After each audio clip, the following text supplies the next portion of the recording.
Nós vamos ler o capítulo 2 de Atos na tradução NVI, a vinda do Espírito Santo no dia de Pentecoste. Chegando o dia de Pentecoste, estavam todos reunidos num só lugar. De repente veio do céu um som como de um vento muito forte e encheu toda a casa na qual estavam assentados. E viram o que parecia línguas de fogo, que se separaram e pousaram sobre a cabeça de cada um deles. Perdão, separaram e pousaram sobre cada um deles. Todos ficaram cheios do Espírito Santo e começaram a falar noutras línguas, conforme o Espírito os capacitava. Havia em Jerusalém judeus, devotos de Deus, vindos de todas as nações do mundo. Ouvindo-se o som, ajuntou-se uma multidão que ficou perplexa, pois cada um os ouvia falar em sua própria língua. Atônitos e maravilhados, eles perguntavam: Acaso não são galileus todos esses homens que estão falando? Então, como os ouvimos cada um de nós em nossa própria língua materna? Partos, medos e elamitas, habitantes da Mesopotâmia, Judéia e Capadócia, do Ponto e da província da Ásia, Frígia e Panfilha, Egito e das partes da Líbia próximas a Cirene, visitantes vindos de Roma, tanto judeus como convertidos ao judaísmo, cretenses e árabes. Nós os ouvimos declarar as maravilhas de Deus em nossa própria língua. Atônitos e perplexos, todos perguntavam uns aos outros: Que significa isso? Alguns, todavia, zombavam deles e diziam: Eles beberam vinho demais. Então Pedro levantou-se com os 11 e, em alta voz, dirigiu-se à multidão: Homens da Judéia e todos os que vivem em Jerusalém, deixem-me explicar-lhes isso. Ouçam com atenção. Estes homens não estão bêbados como vocês supõem. Ainda são 9 horas da manhã. Ao contrário, isto é o que foi predito pelo profeta Joel. Nos últimos dias, diz Deus, derramarei do meu espírito sobre todos os povos. Os seus filhos e as suas filhas profetizarão. Os jovens terão visões, os velhos terão sonhos. Sobre os meus servos e as minhas servas derramarei do meu espírito naqueles dias, e eles profetizarão. Mostrarei maravilhas em cima, no céu, e sinais embaixo, na terra: sangue, fogo e nuvens de fumaça. O sol se tornará em trevas e a lua em sangue, antes que venha o grande e glorioso dia do Senhor. E todo aquele que invocar o nome do Senhor será salvo. Israelitas, ouçam essas palavras. Jesus de Nazaré foi aprovado por Deus diante de vocês por meio de milagres, maravilhas e sinais que Deus fez entre vocês por intermédio dele, como vocês mesmos sabem. Este homem lhes foi entregue por propósito determinado e pré-conhecimento de Deus. E vocês, com a ajuda de homens perversos, o mataram, pregando-o na cruz. Mas Deus o ressuscitou dos mortos, rompendo os laços da morte, porque era impossível que a morte o retivesse. A respeito dele, disse Davi: Eu sempre via o homem diante de mim, porque ele está à minha direita, não serei abalado. Por isso, o meu coração está alegre e a minha língua exulta. O meu corpo também repousará em esperança, porque tu não me abandonarás no sepulcro, nem permitirás que o teu santo sofra decomposição. Tu me fizeste conhecer os caminhos da vida e me encherás de alegria na tua presença. Irmãos, posso dizer-lhe com franqueza que o patriarca Davi morreu e foi sepultado. O seu túmulo está entre nós até o dia de hoje. Mas ele era profeta e sabia que Deus lhe prometera sob juramento que colocaria um de seus descendentes em seu trono. Prevendo isto, falou da ressurreição de Cristo, que não foi abandonado no sepulcro e cujo corpo não sofreu decomposição. Deus ressuscitou este Jesus, e todos nós somos testemunhas deste fato. Exaltado à direita de Deus, ele recebeu do Pai o Espírito Santo prometido e derramou o que vocês agora veem e ouvem. Pois Davi não subiu aos céus, mas ele mesmo declarou: O Senhor disse ao meu Senhor: Senta-te à minha direita, até que eu ponha os teus inimigos como estrado para os teus pés. Portanto, que todo Israel fique certo disto. Este Jesus, a quem vocês crucificaram, Deus o fez Senhor e Cristo. Quando ouviram isso, ficaram aflitos em seu coração e perguntaram a Pedro e aos outros apóstolos: Irmãos, que faremos?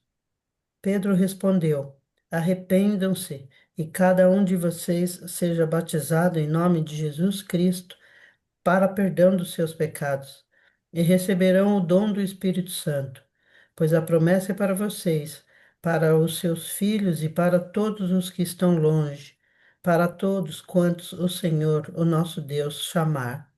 Com muitas outras palavras, os advertia e insistia com eles: Salvem-se desta geração corrompida.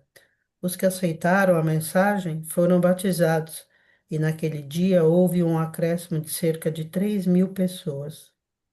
Eles se dedicavam ao ensino dos apóstolos e à comunhão, ao partir do pão e às orações. Todos estavam cheios de temor e muitas maravilhas e sinais eram feitos pelos apóstolos. Os que criam mantinham-se unidos e tinham tudo em comum. Vendendo suas propriedades e bens, distribuíam a cada um conforme a sua necessidade. Todos os dias continuavam a reunir-se no pátio do templo, partiam o pão em suas casas e juntos participavam das refeições com alegria e sinceridade de coração, louvando a Deus e tendo simpatia de todo o povo. E o Senhor lhes acrescentava diariamente os que iam sendo salvos. Amém. Amém.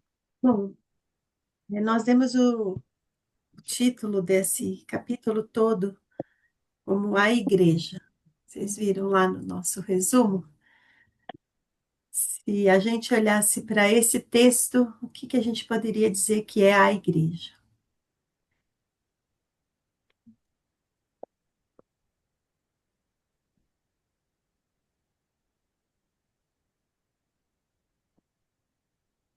Eu não entendi a sua pergunta, Edith. Pode Ah, repetir, por desculpa, favor? repito.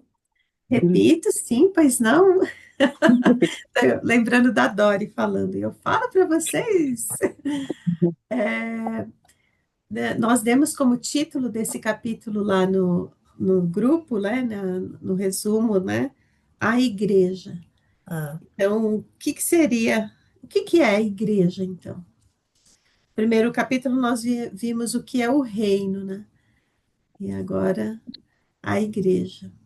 A Esté falou aqui, comunhão, partir do pão, ter compaixão e simpatia de todos. Oi, gente. Primeiro, Oh, oi. Tara! ai, que delícia voltar. Acabei perdendo a hora, entrei atrasado, queria ter conversado antes. Mas eu acho que a igreja, a primeira coisa é esse povo todo cheio do Espírito Santo. Que aí o resto tudo, né? Aí é os últimos versículos que são possíveis de acontecer, a partir do momento que estão cheios do Espírito Santo. Isso aí, perfeito.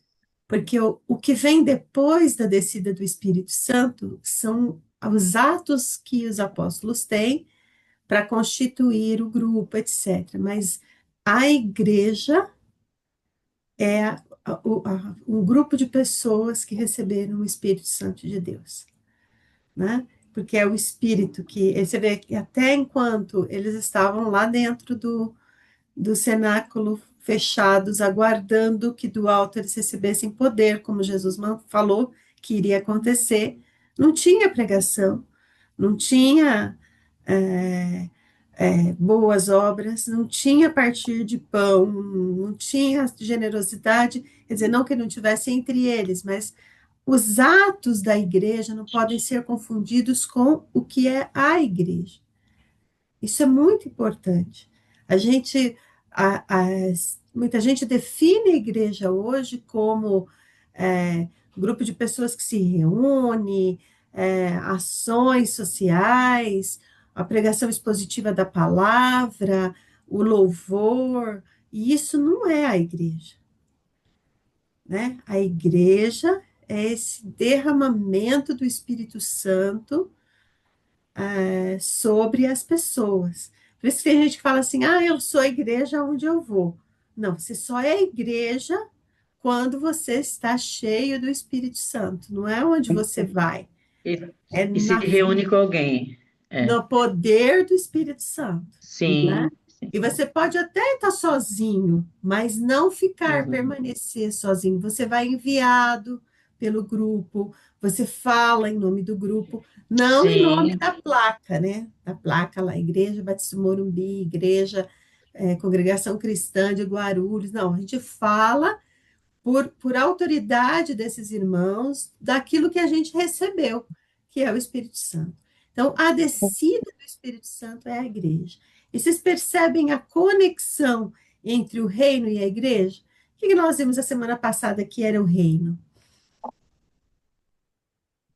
governo. E tinha um detalhe lá que nós vimos, que a Edna até falou que eles achavam que ia ser. Como é que a Edna falou sobre o reino de Israel, né, Edna, que eles falam lá no capítulo 1. É.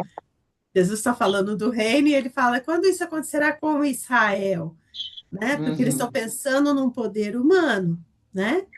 Então, qual que seria essa conexão? O que que é o reino e o que que é a igreja?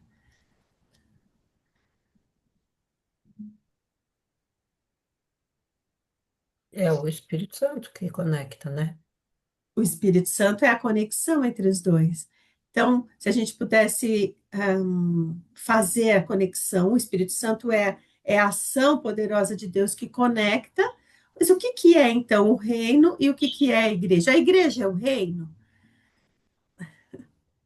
Representa? É como se a igreja fosse o representante do reino. É. Hum, nós vimos uma coisa importante lá sobre o reino, que vocês só vou puxar a orelha de vocês, se vocês não lembrarem. Vou tirar a estrelinha do caderno. A gente falou que o reino não é uma democracia, né? Que a gente tem um rei a É, quem a gente obedece e a governo. vontade dele que tem que ser feita e não nossa, né? Reino é a presença do rei, né? Lembra que eu falei que a gente, É o o rei, quando governo. sai de um lado, sai do. Eu vou só corrigir, Angélica, não é o governo, porque o governo, por exemplo, quando você vai a uma instituição pública, o funcionário público, ele é representante do governo, mas ele não é o presidente, por exemplo, vamos dizer assim, é Sim. porque nós não temos o reino, né? Então, não é só o governo, mas a presença de Ah, Deus, sim, sim. É quando eu falo governo, é isso que eu quero dizer. tá? É o que acontece com ele. Ele cuida, ele governa, ele reina, né? É a presença do rei, né? Isso Então, mesmo. quando você Aham. vê e a igreja, nós somos os súditos desse reino. Sim, Como é que o sim. reino, como é que o rei conecta com os súditos, né? Como é que foi originalmente feito isso através da descida do Espírito Santo?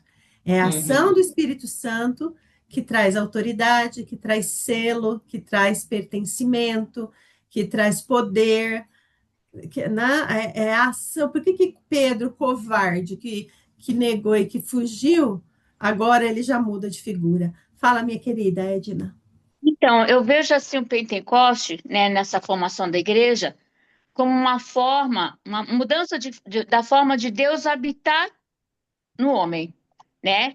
Porque no Antigo Testamento, o Espírito ele vinha sobre pessoas específicas, sobre um profeta, sobre um rei, né? E com a descida do Espírito Santo, há uma mudança de chave, né? Porque agora o Espírito Santo é derramado sobre todos aqueles que creem. Não existe uma autoridade estabelecida. Você creu em Jesus Cristo, então você vai ser selado pelo Espírito Santo, ele vai descer, ele vai habitar. Então eu vejo nesse movimento aqui acontecendo uma mudança de chave, né? Da ação de Deus no Velho Testamento, como ele agia e como ele estava agindo agora, né? O Espírito Santo ele não é mais seletivo. É todos que ouvem a palavra, todos que creem, todos serão morada do Espírito Santo. E não é temporário, né? O Espírito Santo na vida das pessoas não é uma ação temporária, que ele vai usar uma pessoa específica e depois vai para outra e vai para outra. É uma atuação eterna, né? O Espírito Santo vai morar eternamente com a pessoa, a partir do momento que ele creu no Senhor Jesus, né? Então, quando eu estava lendo, eu não sei onde eu li, eu não sei onde eu estudei, mas ele falou assim que Pentecoste é a mudança da forma de pensar da ação de Deus, né?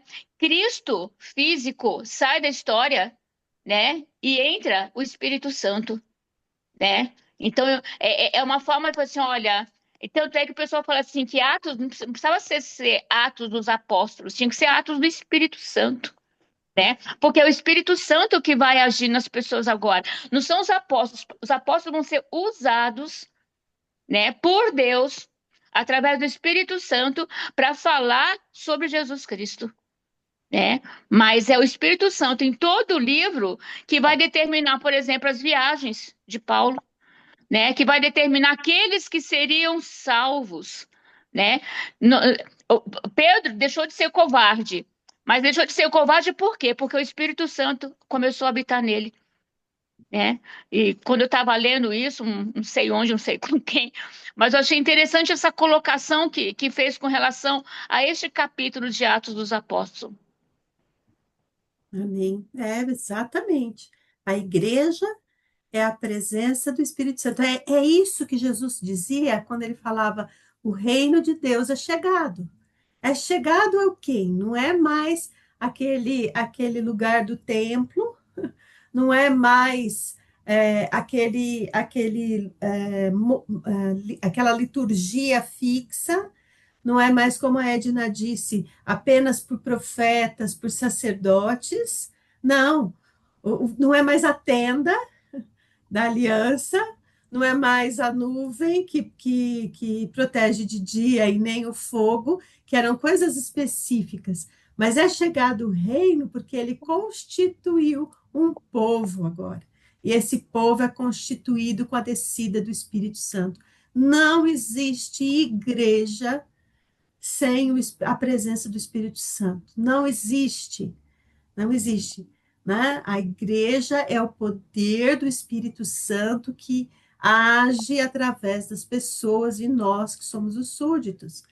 Né? Então, nós somos igreja enquanto nós estamos reunidos em nome de Jesus, com a presença do Espírito Santo. Então, no culto de domingo, nós temos a igreja, né? E tem uns que não estão ali, que não são igreja, né? Na reunião de discipulado, nós somos igreja, mas tem alguns ali, né? Por quê? A presença do Espírito Santo, o selo do Espírito Santo, é o que torna a igreja, né? E é interessante que uma questão que depois é muito levantada durante o Atos, nós vamos ver isso, mas durante toda a história da igreja, é perceber o sinal da presença do Espírito Santo, né? Tem gente que fala, até hoje, eu já falei isso para vocês, tem gente que fala que só tem o Espírito Santo quem fala em línguas. Tem outros que falam que o selo do Espírito Santo é fazer milagre, mas o selo do Espírito Santo não é isso, mas é o fruto do Espírito Santo manifesto pela igreja, né? Então, não adianta eu falar em línguas no domingo e fazer fofoca de segunda a sábado. Não existe a presença do Espírito Santo porque eu enrolo minha língua e falo, né? a unção do dom de línguas para a edificação daquele que fala. Mas para a edificação da igreja é a unção da profecia, é a unção da consagração, né? Por isso que Paulo depois vai falar até sobre a ordem, né? Fazer as coisas com ordem, né? Com uma certa. Porque isso vira depois uma questão muito séria. E é interessante como o nosso inimigo, ele fomenta naquilo que é essencial à igreja, ele fomenta a discórdia entre os irmãos. Mas aqueles que estão cheios do Espírito Santo, eles não há mais grego, nem judeu, nem nada disso, né?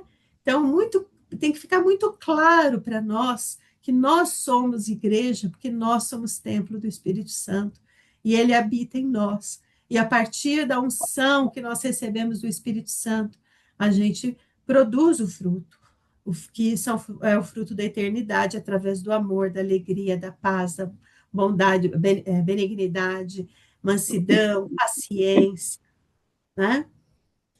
Tudo bem esse começo aí? É bonito isso, não é? Essa conexão do capítulo 1 e do capítulo 2.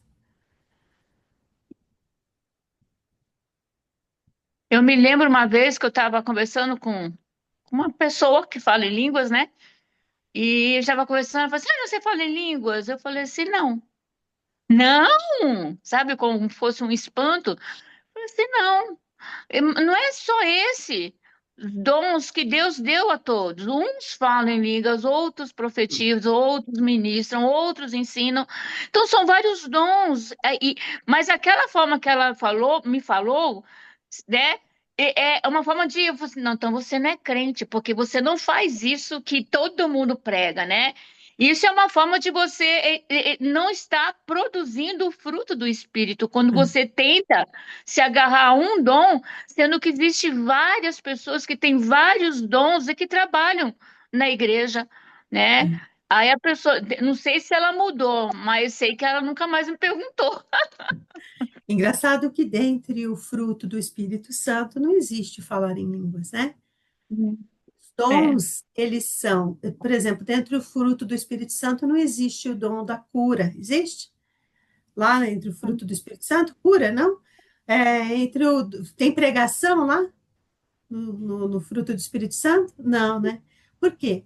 Porque o dom é do Espírito Santo que é concedido à igreja para a proclamação do rei e para a expansão do reino. O dom é um status.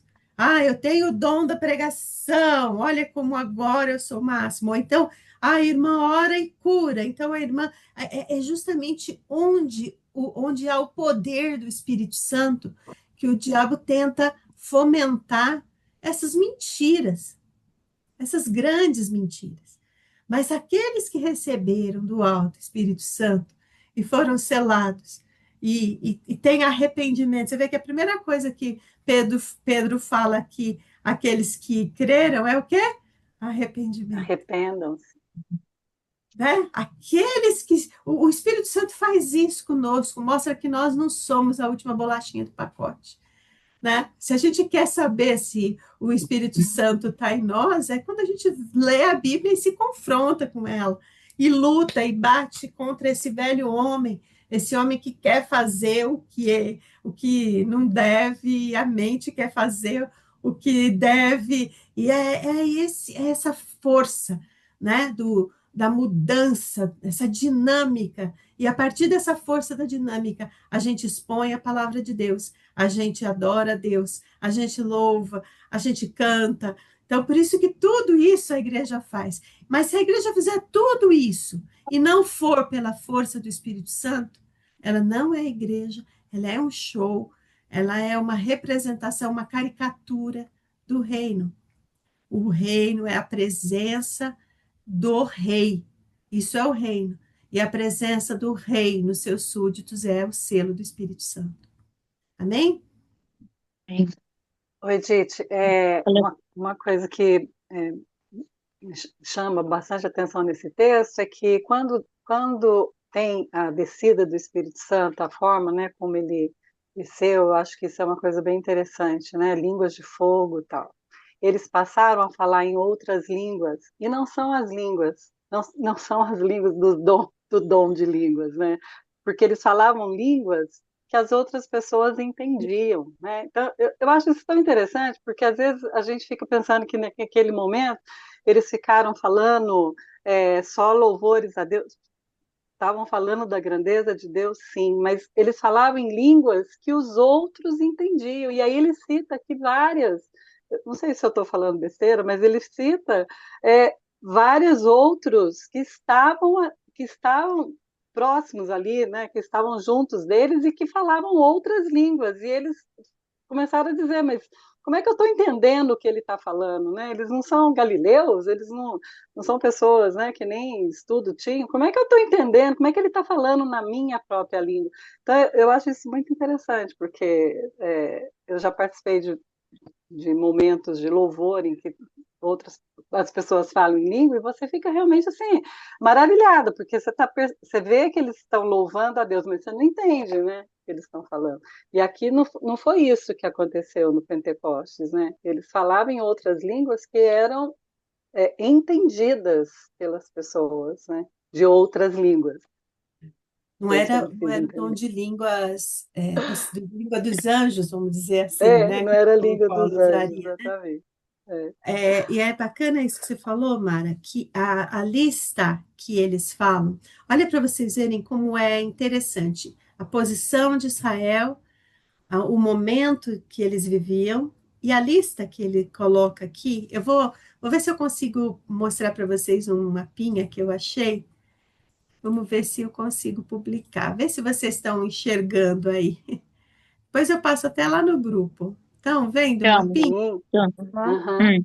Aqui ele é um mapa justamente do Pentecostes, né? Aqui está Jerusalém, né? Aí, olha, aqui o que ele cita, ó, Mesopotâmia, Capadócia, Ponto, Ásia, Frígia, Creta, Cirene, Líbia, Roma, Elã, Arábia, Judéia, o Egito. Então, assim, tirando o extremo da Ásia, que seria a China, o Japão, aquele extremo da Ásia, todo o mundo daquela época, conhecido daquela época, ele tinha representante que estava em Jerusalém. Tinha gente da África, tinha gente da Europa, tinha gente da Ásia, né? Tava todo mundo reunido ali. Então, por que que eles. Vou deixar de compartilhar. Então, depois eu ponho lá no grupo. Então, por que que eles. Por que que o dom de línguas nesse estado aqui, né? O dom de falar em diversas línguas veio nesse momento da igreja? O que será? Para espalhar o evangelho para todo mundo. Então, isso reforça. A igreja é a presença do Espírito Santo na pessoa, e o dom é uma função, uma necessidade para que o reino cresça, né? Então, o dom não é para a gente se orgulhar, porque primeiro que ele não é nosso, ele é do Espírito Santo, né? Isso fica tão claro no início da igreja, né? E o interessante é que os 11, com exceção de João, né, que tinha ficado aos pés de Jesus, inclusive quando ele estava na cruz, então, mas os 10, né, estavam ali, que tinham fugido, estavam ali unidos. Isso para mim é muito significativo, né? O temor da morte de Jesus, a falta do Espírito Santo neles, fez com que eles se separassem e fugissem. Mas quando eles se reúnem em torno de Cristo e Cristo fala, fiquem juntos, porque vai descer sobre vocês poder, quando chega a hora de falar, vão os 11, Pedro toma a palavra, mas vão os 11 e começam a falar, né? Isso é bem significativo. Por isso que o poder de unidade da igreja, será que na nossa igreja hoje a gente tem um poder de unidade? A gente não é uniforme na igreja, a gente não tem todo mundo o mesmo pensamento. Mas quando é que vem um poder de unidade na igreja? Quando a igreja está revestida do poder do alto, que é o Espírito Santo, né? Isso é bem, bem significativo aí, né? O que mais, gente? O discurso de Pedro.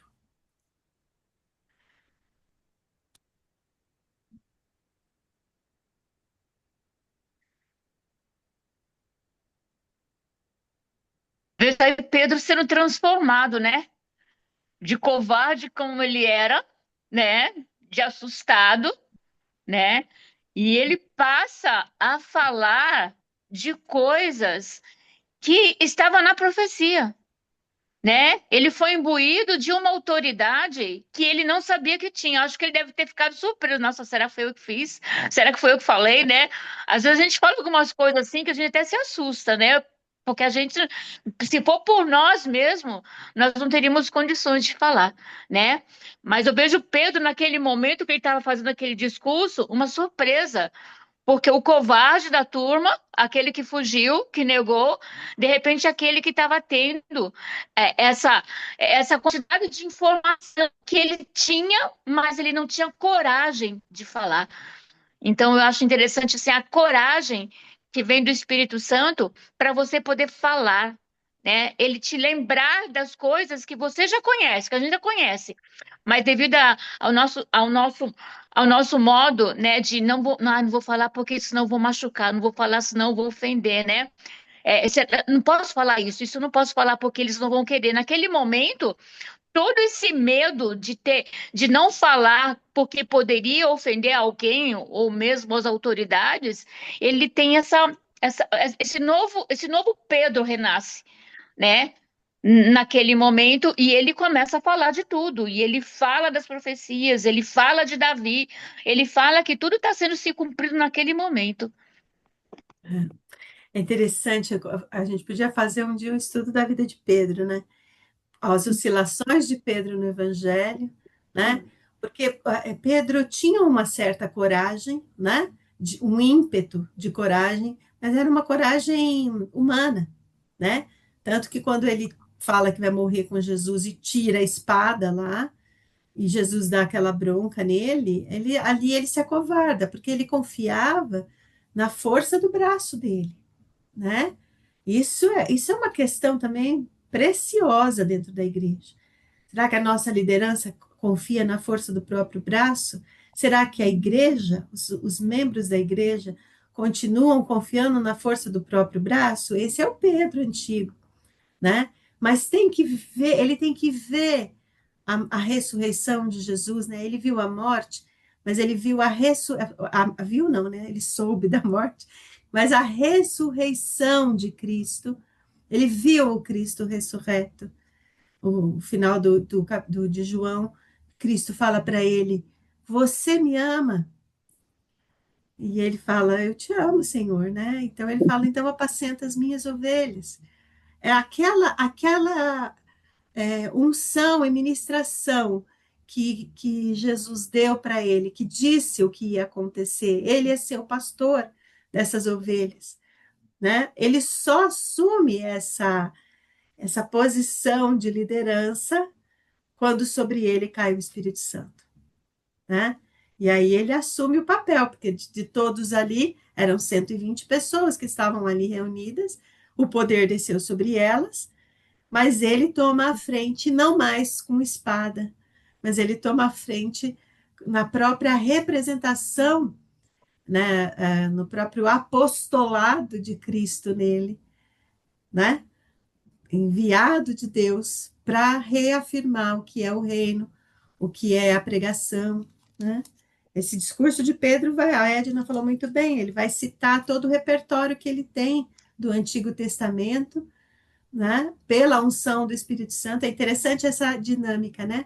Nós temos que ter o repertório e o Espírito Santo usa o nosso repertório com autoridade para falar, né? Então ele vai ali descrever, ele vai falar sobre o profeta Joel, que é uma das profecias. Quem lembra quando na história é feita essa profecia do profeta Joel? Alguém lembra? Está lá em Joel 2 essa profecia. Isso, mas que momento É. da história do povo de Israel que está Joel? Não é quando eles estavam cativos? Quando eles estavam para Não? sair do cativeiro, né? Vem a promessa, Cativeiro? É. vocês vão para o cativeiro, né? Durante lá vocês vão ficar, mas vai sobrar um remanescente. É interessante isso na história, né? Os remanescentes, aqueles que permanecem firmes. Esse remanescente vai ficar firme, e aí vocês não vão ser extintos como o povo, mas vai vir um que é maior que Davi, etc, né? Essa, É, essa conexão. Pode falar, Ed. foi quando Esdras estava voltando, agora eu me lembrei, quando Esdras estava voltando do cativeiro, né? E surge dois profetas, Joel e Zacarias. Não, surge Ageu e Zacarias, é Ah, depois que eles tá, tá. voltaram.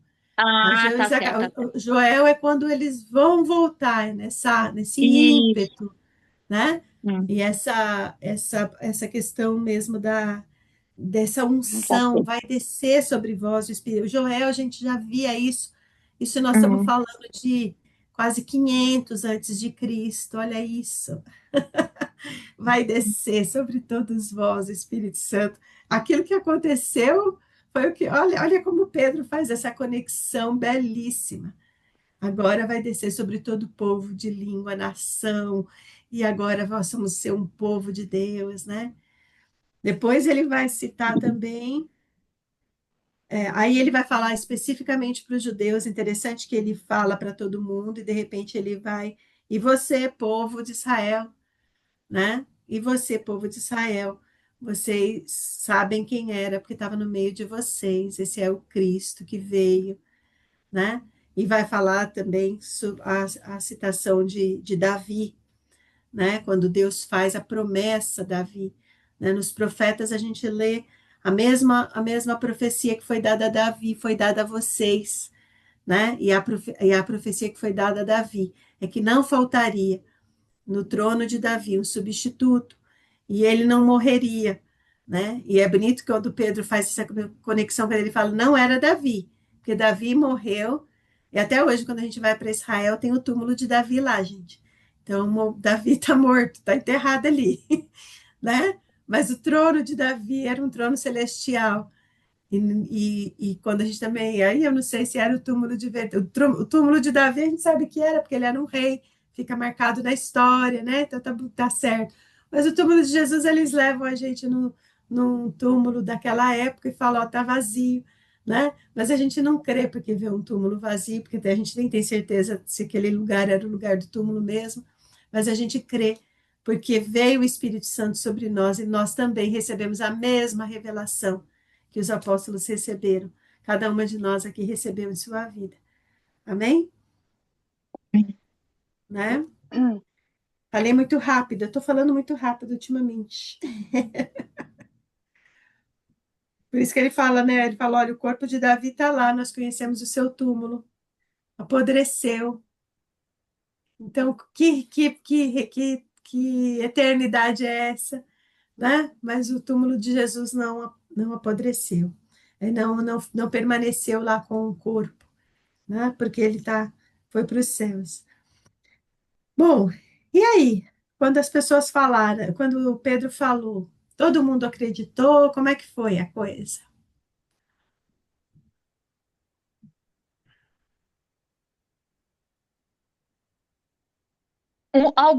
Fala aqui que alguns zombaram, pensando que o povo estava bêbado. Então não eram só 3.000 pessoas que estavam lá, tinham mais, né? Tinham aqueles que zombaram, que não acreditaram, mas tinha aqueles que ouviram, creram e foram batizados, né? Então nem todos ali que estavam, penso eu, que nem todos ali que estavam naquela reunião de Pentecoste creram, né? No que Pedro estava falando. Tem os que zombam e já nem ouvem. É, Zomba, vão embora e já nem ouvem. Tem os que ficam para ouvir. Dentre os que ouvem, Alguns aceitam, outros também não aceitam e vão embora. E Pedro estava preocupado com quais?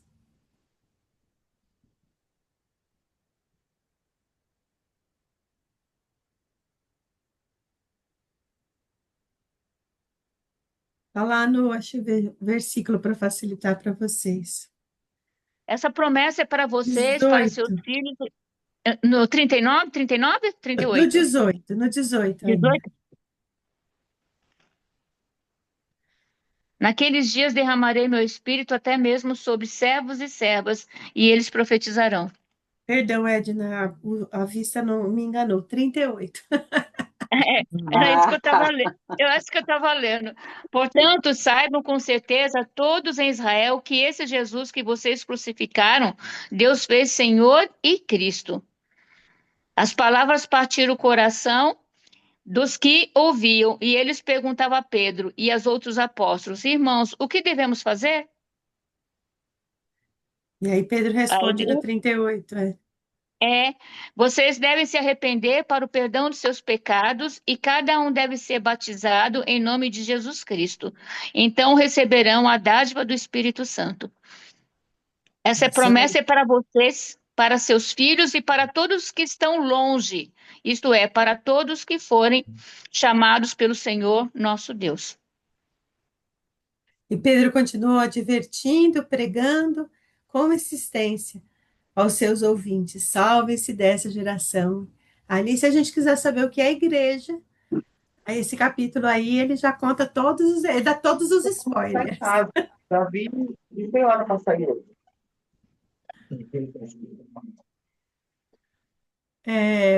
Ele fala de todos os spoilers aí, porque, olha, primeiro, gente, nós vamos pregar o evangelho, nós vamos agir, uns vão zombar e vão falar, ah, cara, você sem noção, você é alienado, você, imagina, fica falando de tradição, de família, isso aí é a pior coisa da sociedade, a gente já ouviu, né, na internet ultimamente.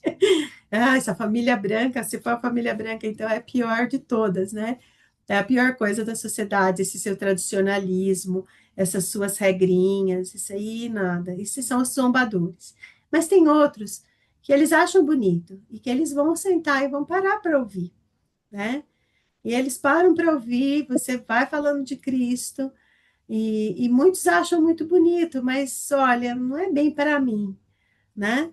Mas existem alguns que vão olhar e vão falar, mas então, o que que eu faço para receber isso aí que você está falando, né? E esses que falam, são esses que Pedro cuida, são para esses que Pedro fala, olha, vem, vocês vão ser batizados, o Espírito Santo de Deus, o mesmo Espírito que habita em mim vai habitar em você, e, e nós vamos, e olha, não fica, Pedro se preocupa com aqueles, né? Olha, não vai atrás dessa geração corrupta, não fica pensando em poder, não, vem aqui, Pedro vai ensinando, doutrinando como ele recebeu de Cristo, como todos ali receberam de Cristo. Ele continua doutrinando. Dentro da igreja a mesma coisa, mesma coisa. A igreja não mudou em 2000 anos, o processo mudou um monte de coisa, a liturgia, mas o processo é o mesmo. Fala, Edna. Então, ele fala que essa promessa é para vocês, para os seus filhos e para os que estão longe. Ou seja, não é só aqueles que estavam ali que ouviram, ou para as famílias daqueles que ouviram, que certamente irão para casa e falarão, mas para aqueles que também irão conviver com eles, né? Para os que estão longe, né? E ele continua falando assim: isto é para todos que foram chamados pelo Senhor nosso Deus. Então, o ato de Pentecoste não ia ficar só ali na cidade. As pessoas iriam para casa, iam falar para suas famílias, e essas famílias que ouviram iam falar para aqueles que estavam ao redor, e dessa forma a igreja ia crescendo. E se eles, naquela época, conhecessem as Américas, Pedro ia dizer isso, vai chegar lá nas Américas, num país chamado Brasil. Daqui 1500 anos, vão descobrir um país chamado Brasil. E o que nós estamos fazendo aqui vai chegar nesse país, né? E quando chegar nesse país, vai chegar da pior maneira possível, porque vai chegar como uma autorização, uma regra de cima para baixo, vai chegar diferente, mas tudo bem, porque depois de 300 anos, a gente ainda vai mandar gente que vai estar cheio do Espírito Santo lá. E essas pessoas que chegam cheias do Espírito Santo, elas vão falar. E vai ter uma baderna, uma bagunça naquele país. E eles vão gostar de uma festa super terrível, que tudo pode, mas eles vão continuar ouvindo. E no século XXI vai ter um grupo que vai se reunir online e vai continuar pregando o mesmo evangelho. Aí talvez os caras falassem, Pedro, o que é online, né? Mas Pedro não tinha esse repertório. Então, como é que ele diz? Amém. Estamos São aqui. aqueles que estão longe. Nós somos esses que estávamos longe. E que o Espírito Santo de Deus, porque Deus quis nos acrescentar, desceu sobre nós. Né? Foi Assim, porque mas Deus eu quis. tenho a impressão que nem os apóstolos, nem esses que chegaram, que creram, que vendiam tudo e faziam parte dessa comunhão, não tinha como imaginar, pensar que isso duraria a- mais de 2000 anos, que isso se refletiria em tantas e tantas e tantas gerações, e que as guerras em nome de tudo isso, nossa, não tinham como imaginar. A gente está aqui hoje num, num lugar privilegiado, né, de poder olhar para trás, ver tudo isso escrito, olhar para essa história, mas nós também não conseguimos imaginar o que ainda vem, né? O que esse nosso ato aqui hoje de estarmos aqui reunidas, ó, virtualmente, né? Olha que não, ninguém podia imaginar que essa igreja ia ter esse dispositivo, né, de se reunir, de declarar, de estudar esse espírito dessa forma, e a gente não consegue imaginar o que ainda vem, quem, quem ainda vai ser acrescido a essa igreja, aqueles que hoje ainda estão zombando, o que esse Espírito Santo ainda vai fazer, né? Quem é que vai, né? A gente hoje já ouve tantos testemunhos, né, de pessoas que dizem eu rejeitei, eu não quis, insistiram, eu não ouvi, até a hora que o Espírito Santo realmente abriu meus olhos e aí eu me entreguei, me converti, me rendi, né? Essa ação do Espírito Santo, a gente não consegue imaginar, né? Se hoje eu vou te apresentar, vou te testemunhar o que Cristo fez na minha vida e você já vai ficar maravilhado, atônito e vai crer, ou se esse espírito ainda tem tempo, ainda vai trabalhar, quantos 2000 anos ainda vai demorar, né, para que tudo se conclua, né? É interessante que eles não tinham essa visão, mas eles fizeram o que era preciso. Nós não temos também, como a Dilsa disse, essa visão. O que nós temos que continuar fazendo? O que é preciso, né? Para que uma moça vai gastar a vida dela aprendendo línguas no Timor-Leste para grupos que têm ali, às vezes, no máximo 1000 pessoas, nem isso, às vezes, que fala aquela língua. Mas por que ela faz isso? Né? Por que ela continua fazendo? Porque o dom do Espírito Santo, a unção do Espírito Santo sobre ela dá o dom. Como é que uma moça fala tantas línguas diferentes? É o dom do Espírito Santo. Eu não consigo aprender inglês que todo mundo fala, né? Mas ela tem o dom do Espírito Santo que traz a revelação para que chegue longe, para que chegue longe. E aí tem igreja que fala: ah, não, a gente não cuida nem dos locais, não vamos mandar missionário, não. Isso não é bíblico. Ah, e tem outras que falam: não, não vamos mandar missionário só para longe, só para longe. Não. A igreja é essa conexão, esse equilíbrio do Espírito Santo. Mas tem que haver esse vendaval entrando dentro da igreja.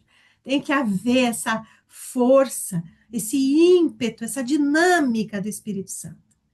Isso faz com que a igreja saiba o que fazer.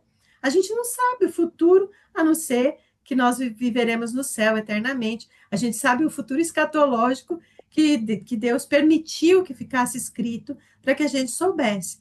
Mas para quem nós vamos pregar hoje? Hoje aí no seu dia, em vez de mimimi, reclamar da dor, do não sei aonde, porque nós estamos na fase da dor quase, né? Do sono, sei lá, do marido, da conta, né? Para quem que hoje a gente vai poder ser a presença de Deus, ungidas do Espírito Santo, para pregar a palavra? Quem será que está no nosso caminho hoje, que vai poder pregar para outro, para outro, para outro, para esse reino crescer? É o que eles viam, o que eles enxergavam, né? A gente gosta de ver esse número de 3.000 se converteram, né? Parece legal esse número de 3.000, mas um que se converteu lá atrás, Jesus falou para os 12 ali, pegou no pé de Pedro. Pedro estava entre os três, que ele pegava firme, né? E Jesus não pregou para multidões, mas não era na multidão, era no um, né? Quem será que Deus dispôs hoje no nosso caminho? Tinha a Maria Helena da nossa igreja, ela fala que ela se converteu na USP, diz que tinha um irmão que ele acordava velhinho já, que ele acordava cedo e fazia assim, e aí, Jesus, quem é que você vai pôr no meu caminho hoje para eu evangelizar? E ela foi convertida através da evangelização desse irmão, né? Será que a gente poderia acordar de manhã, ao invés de falar, ai Deus, me ajuda com isso aqui, me ajuda com aquilo ali. Deus vai ajudar, gente. Deus é top de linha, ele vai ajudar, né?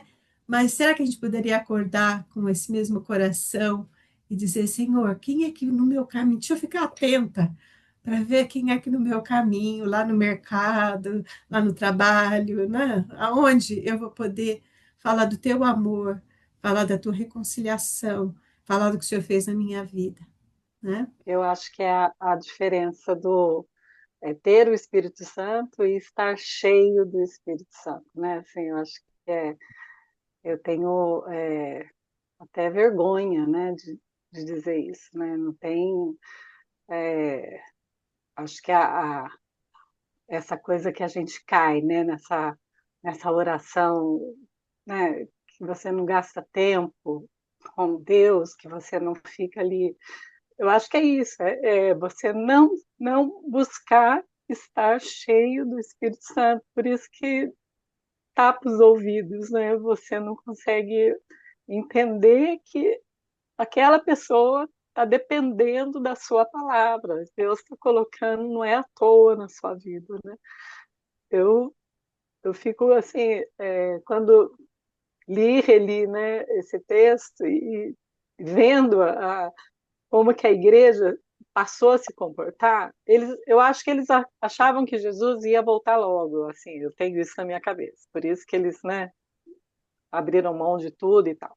Mas eu não abro mão de nada, né? Então, qual que é o meu propósito? O meu propósito deveria ser exatamente isso, né? É viver buscando estar cheia do Espírito Santo para poder fazer as coisas, para realmente poder perdoar de verdade, para poder realmente atingir o meu irmão, quem está próximo de mim. Se você não busca isso, aí fica difícil. Eu tenho certeza que todas nós convertidas temos o Espírito Santo. Agora, eu deixo ele realmente dirigir a minha vida? O Salmo 23, eu recebi uma ministração de Deus sobre o Salmo 23, e tem uma parte que me chamou muito a atenção, que ele fala assim, prepara uma mesa perante mim na presença dos meus inimigos, unges a minha cabeça com óleo e meu cálice transborda, né? A gente precisa ter coragem de sentar na mesa com esses nossos inimigos, que são esses que nos impedem de olhar para fora, de amar o outro, de sair da nossa mesmice, da nossa mimimi, né? Não é fácil sentar na mesa e olhar para o olho do seu inimigo. E interessante que Jesus, Deus, no caso ali, né? Jesus, porque é um, Deus, ele prepara a mesa. E não é para pôr a mesa com os amigos, é para pôr com os nossos inimigos, com essa nossa falta de iniciativa, com essa nossa rebeldia, com o nosso orgulho, com nossos mimimis. Deus prepara uma mesa para a gente olhar para eles e Deus fala: eu te curo disso, te curo. Você está cansado de ficar sempre na mesma coisa?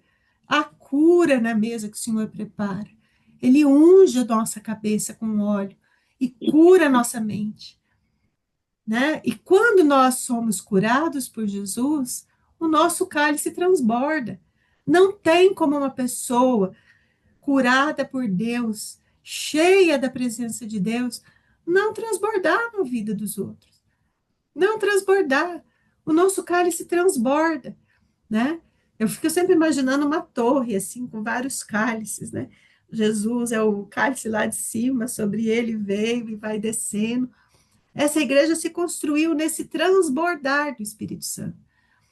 E a boa notícia para Mara e para nós é que a gente pode fazer isso como uma escolha hoje.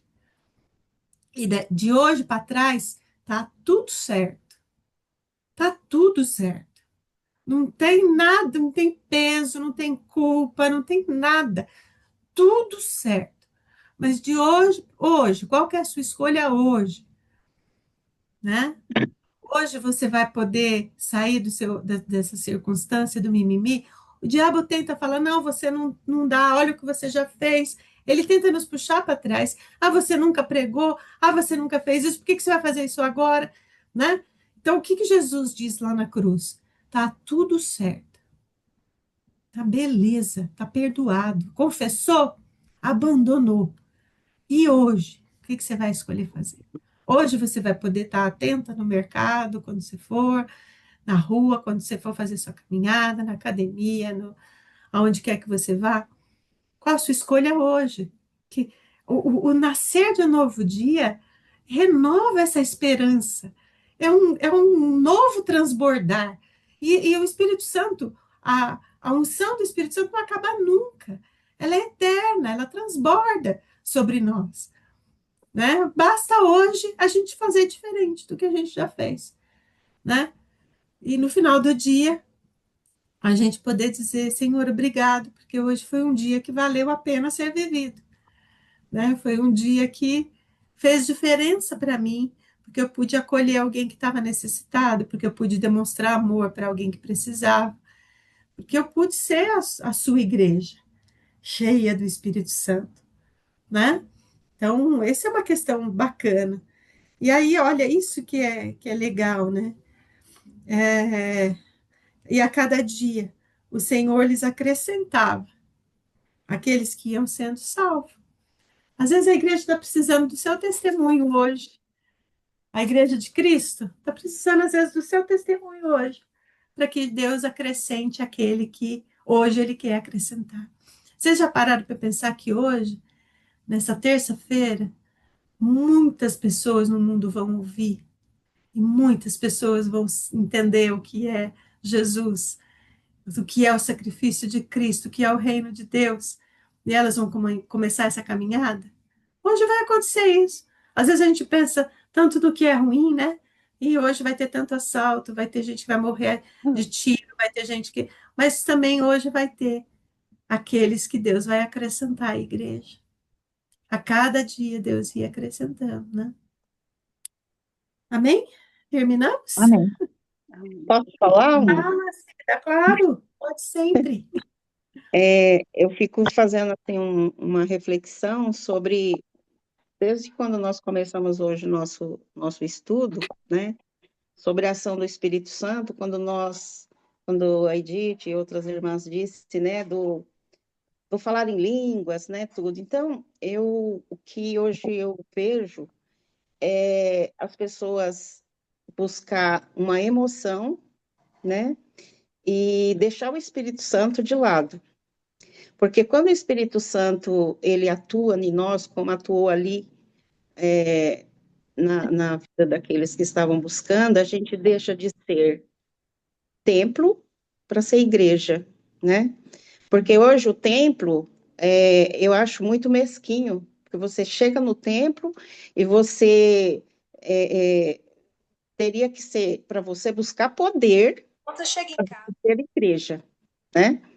Então, a gente tem que refletir sobre isso, entre o buscar o Espírito Santo ou buscar uma emoção, porque quando nós buscamos o Espírito Santo no templo, nós saímos para ser testemunha como igreja, né? Não sei se eu consegui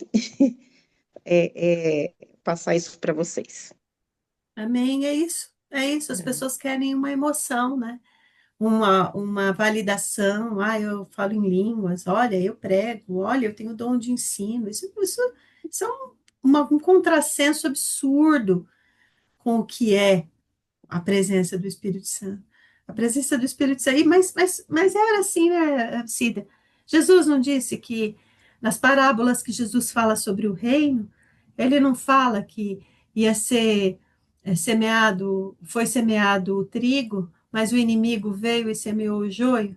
E a gente às vezes quer cortar o joio, e Jesus fala: não, não, deixa crescer junto, porque no dia lá, quem vai ser o ceifeiro vai saber o que que é trigo, o que que é joio, né? Essa emoção, o Espírito Santo, ele nunca é uma coisa para mim, porque ele é Deus.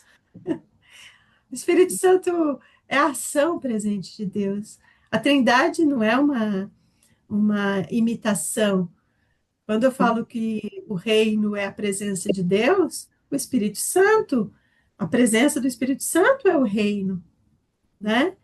Digo assim, Então, que se eles continuassem ali, né, só no templo, né, onde o Espírito Santo veio, a igreja não tinha chegado até nós hoje. Isso que eu não tinha. quero fazer esse paralelo, que hoje muitos estão preocupados em estar no templo, mas não em ser igreja, porque a igreja nós somos fora do templo, né? No templo nós estamos ali para aprender, para receber o poder, né, como eles receberam lá, mas a igreja é fora do templo, né? Então você recebe o Espírito Santo para você ser a igreja. A igreja é essa igreja atuante, essa igreja que avança, né? Então, o que a gente tem visto muito hoje é a confusão, né, do que é o Espírito Santo, do que é uma emoção, do que é até mesmo, entre aspas, uma baderna, né? Porque hoje nós vemos tanta coisa que falo, Senhor, né, tenha misericórdia do teu povo. Inclusive pervertendo a ordem que Jesus deu, né? A ordem de Jesus era ide por todo mundo, e aí muitas vezes a gente fala, vem à igreja, sente, né? É o oposto. Agora, interessante, você falou da igreja, né? Ele fala aqui no 42, todos se dedicavam de coração ao ensino dos apóstolos, à comunhão e o partir do pão e a oração. A igreja como templo é para isso aqui. É para isso aqui, ó. É para dedicar-se de coração ao ensino dos apóstolos, à comunhão, ao partir do pão e à oração, né? Essa é a função da comunidade igreja, né?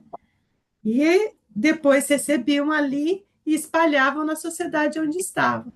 E da sociedade. E é isso, até hoje isso não mudou, gente. É exatamente isso que é a igreja, né? Não é, eu vou para a igreja, porque senão se eu não for, Jesus vai me castigar, né? Eu vou porque é prazeroso, tá nos ensinos dos apóstolos, tá com comunhão com os irmãos, orar uns pelos outros, né? Não é por culpa, por medo, né? Mas também não preciso ir para me aparecer, né, Cida? Fala, Angélica. Não, eu acho tremendo esses últimos versículos, porque ele conclui, né, o estar cheio, porque se eu estou cheio, eu tenho que trazer esse testemunho. E uma coisa não anula a outra, porque o versículo 46, ele fala, diariamente perseveravam no templo, mas também partiam o pão de casa em casa e tomavam as suas refeições com alegria e singeleza de coração. Então, uma coisa é o templo, é a casa, é o dia a dia, é o cotidiano. No cotidiano, eles mostravam quem era esse Espírito Santo, que trouxe essa vida nova e que, consequentemente, eles contavam com a simpatia de todo o povo. Então, quando você tem isso, você não precisa falar muito. Porque se você é sal e luz, é consequência da sua vida.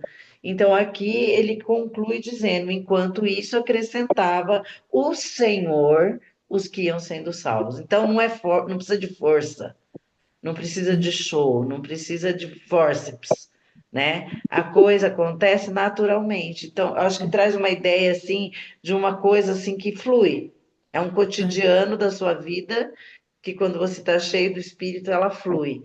E aí você não precisa ficar fazendo esforço, porque é pelo Espírito, É né? isso. É É consequência do isso. Espírito na nossa vida e no nosso coração. É a É perseverança e isso. o temor.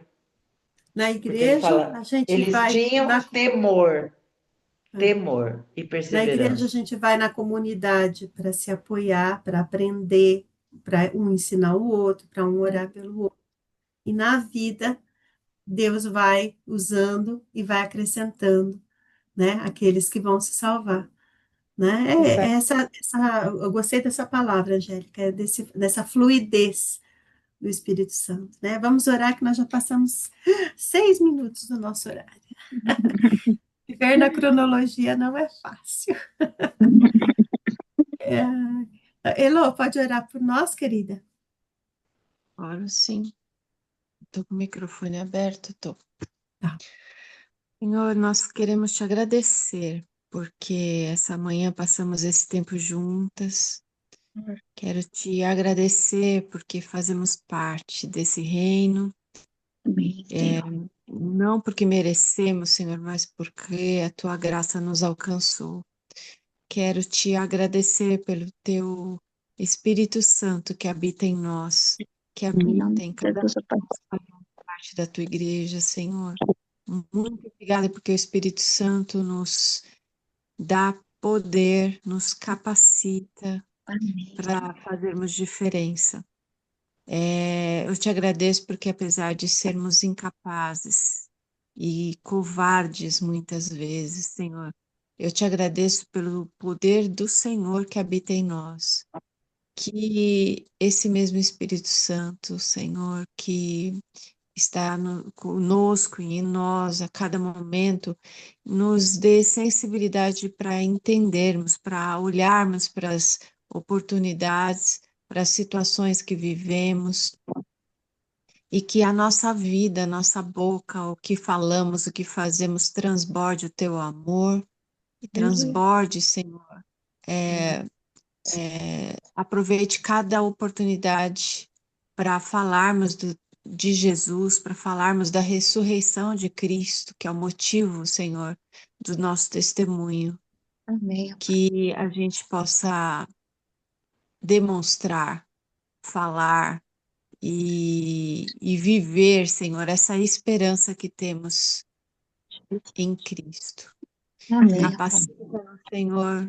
Continua falando aos nossos corações a respeito de Amém, tantas Senhor. coisas que foram faladas aqui hoje, Senhor. São muitas coisas, são muitas lições, são muitas lembranças que temos que ter a respeito do que nós lemos hoje. É um texto grande, cheio de lições, de grandes lições que mexem com a nossa mente, com o nosso coração.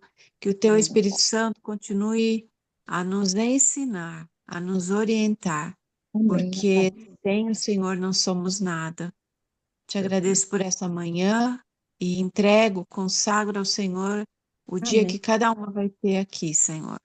É o Amém. que eu agradeço pela vida da Edith, coloco ela nas tuas mãos, pedindo Em que o nome Senhor de Jesus, Pai. capacite, Senhor, cada dia mais, dê saúde, dê clareza e que ela continue sendo usada pelo Senhor. Em Amém. nome de Jesus é que eu oro e peço nessa manhã. Amém. Amém. Amém.